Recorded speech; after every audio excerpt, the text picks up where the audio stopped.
Platelet কমা শুরু করলে জ্বর যখন ভালো হয়ে যায় তখন।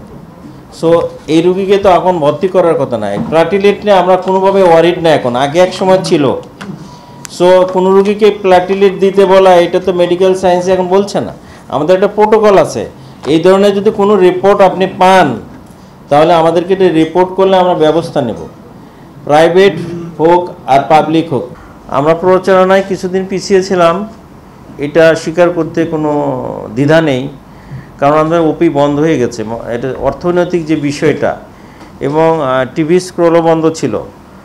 আর পোস্টার নতুন করে ছাপানো হয়নি, পোস্টারে যেগুলো ছিল সেগুলো আগের সরকারের ছবি টবি ছিল মন্ত্রীদের, এগুলো বিষয়ে আমাদের কিছু আমরা করতে পারি নাই।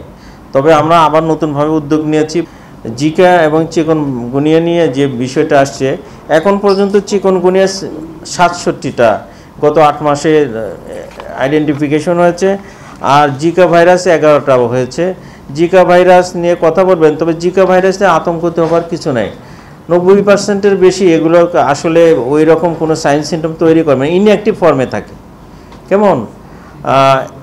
আর চিকনগুনিয়া নিয়ে কথা বলবেন, এগুলো অ্যাকচুয়ালি এডিস মশা দিয়েই সবগুলো হয়। তো অ্যাকচুয়ালি ডেঙ্গু রিসার্চ করতে গিয়ে পাশাপাশি এগুলো পাওয়া গিয়েছে, আলাদাভাবে যে এগুলোর জন্য আমরা সার্চ করছি এমনও কিন্তু না।